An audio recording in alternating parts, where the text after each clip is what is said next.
Don't you do that. Don't you say your goodbyes. You know what I did? The fucking crap for you! You look lonely. I can fix that. I am so lonely.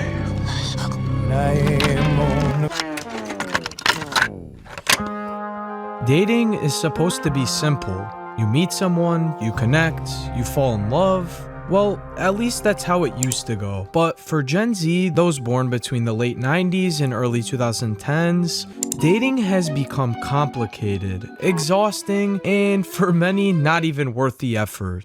This isn't just a phase, it's a generational shift.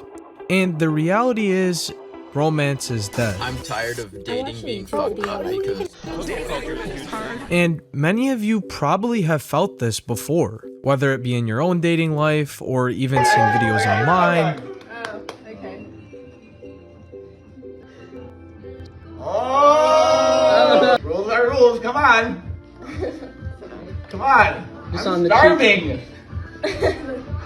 It's a huge cultural change. Now, there isn't such a thing anymore, the old school method of where you meet a girl at dinner, ask for her number, and then you go on a date. It's been shown that 45% of young men aged 18 to 25 have never even approached a woman in person for a date, meaning around half of young men today are entering adulthood without any romantic experience at I all. actually kind of like kids. Do you not like kids? I mean, you know, like the soft part on their skull, and you put your thumb in it, and they go. And it's caused lust to be any more evident. Because why try finding a real life woman when you can just talk to your AI that's basically a virtual girlfriend? And that's exactly what happened with the case of Sewell Setzer. This 14-year-old boy just after talking to an AI I just read an chatbot. extremely sad and disturbing story about a 14-year-old that Came to a tragic end. You see, Sewell was just like any 14-year-old kid. He had been diagnosed with Asperger's syndrome, anxiety, and disruptive mood dysregulation disorder. While these conditions shaped his behavior and emotional world, they didn't define him as troubled or dangerous. He went to school and he had friends, and was honestly thought to be a very fun and energetic kid. He was genuinely a good kid who excelled in areas like science and even sports like basketball. And Sewell had a deep imagination. He was drawn to fantasy, virtual games, and fictional characters, and these stories gave him structure. He was kind of the kid who would get lost in a book, a game, or a fictional world, which would make him feel more at ease than in the real one. But at times, Sewell felt alone. Maybe it's because he lacked connection with others. And being a human, one of the things that gets lost is the fact we often do need these personable connections. And when we don't have them, we go to great lengths to feel as close to it as possible. So sometime in early to mid 2023, Sewell discovered a website called Character AI. This is a platform that allows users to chat with AI generated characters, some based on fictional personalities. He came across a character modeled after Daenerys Targaryen from Game of Thrones. He renamed her Dany. For him, Dany wasn't just a text box with a code behind it. She became someone who listened, understood, and cared in ways that he didn't feel anyone in the real world had ever had. Over time, he began to treat her like a girlfriend. He told her things he couldn't say to real people. He shared his fears, his loneliness, and his dreams. Eventually admitting to the truth, how he felt about living in the real world, and telling her about his thoughts of him potentially ending it all. Telling her about this and the thoughts of ending it all. But despite most AIs like ChatGPT programmed to get immediate real life help, the chatbot decided not to alert anyone and just keep chatting. Eventually, this led to the one day where he grabs his phone, runs to the bathroom, and talks to Dany, giving his last words with this message being, "I love you. I want to come home to you." The chatbot responded with, "Please come home to me as soon as possible, my love, my sweet king." And after that, we all know what That happens. he was having with several bots, but particularly one bot that he was conducting a romantic and sexually explicit via texting or like sexting. Yeah, because what does that mean, sexually explicit? These are words. Correct. It's Okay. words. It's like you're having a sexting conversation back and forth, except it's with an AI bot. But the AI bot is very human-like. It's responding just like a person. And he's 14. Gen Z dating has caused so much friction and rejection that even youth have resorted to AI chatbots and dolls. Because why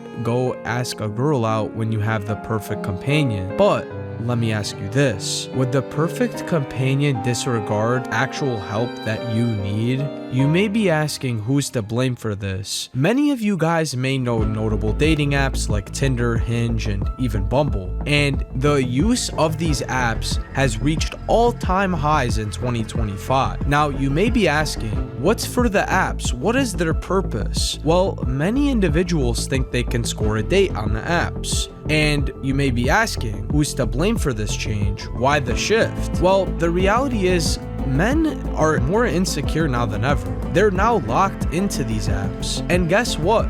These apps also control your chances at potentially landing dates more than you actually think.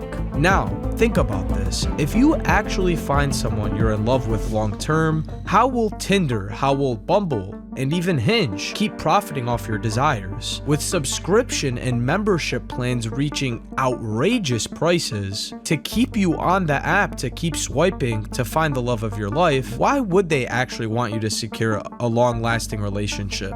They don't. So here's what they do. Well, they collect data, and instead of taking said data and putting it towards something useful, like matching yourself with the love of your life, which would technically be a 10 on your scale, what they will do is deliberately find someone who would be a 5. So Tinder can say, yeah, you found a date, but they make it in a way where it's almost impossible to find a long-term relationship. And honestly, many of Tinder, Bumble, and Hinge users are just on the app for quick and easy relationships, which, to be honest, I won't really talk about in this video because I'll probably get demonetized, but you know what I mean. And it's also shown for using the halo effect, where most of the matches only end up with the top 10% of men. So you have a field of almost 90% of women only matching with the top 10% of men, leaving another 90% of men to keep paying and to keep on swiping. This has caused women to also have higher standards. Since the introduction of social media in the early 2000s, women are able to showcase themselves more than ever, going on Instagram and Snapchat and honestly any of these apps, TikTok, literally anything. And so a lot of the times men will actually message them on the app, making it more accessible to millions throughout the entire world, rather than in the olden days where most of the time you just have to meet someone locally that you had already known. And to be honest with you, another big issue is there's just more men on Tinder than women, and the chances of a woman actually matching someone they like is a lot easier. And this is actually how Tinder is able to make so much money. Just the last year, remember, I was talking about the records of profit sharing from these companies. Tinder was able to make over $1.96 billion for these extra perks. And although we have seen attempts at getting rid of the dating apps, a majority still use them, as most are just afraid of rejection. Many users on these apps will only use them to boost their egos, to make them think they look better than they are. Because think about it, if you're a woman and you're getting text messages by hundreds of thousands of guys, your confidence is probably going to go up, and you think you probably look better than you might actually look. And then again ties in my point with women having higher standards back when they used to, which then carries down to men who ultimately cannot find a woman. Now, dating isn't dead, but it's drowning in fear and rejection and algorithms and the new social media wave and silence. And the thing is if we don't talk about it, we'll just keep mistaking attention for love, fantasy for reality, and the artificial comfort for real human connection. The danger is not just in the technology itself, it's in how we let it replace our humanity. We risk trading authentic moments for simulated ones, presence for absence, and real touch for artificial warmth. In the end, although these apps should have never really existed in the first place, we all know many of these companies, many of these apps founders are very greedy. It's really to just benefit their own pockets and ruin this new generation of men. And it's a very rare and real benefit to men who are actually willing to approach women and have these conversations. Because at the core of it all, no algorithm can substitute the courage it takes to be human, to reach out and to connect face to face. If you're willing to try, to be vulnerable, to show up, that's where the true connection begins. And maybe, just maybe, that's how Gen Z can start to rewrite the story of dating altogether.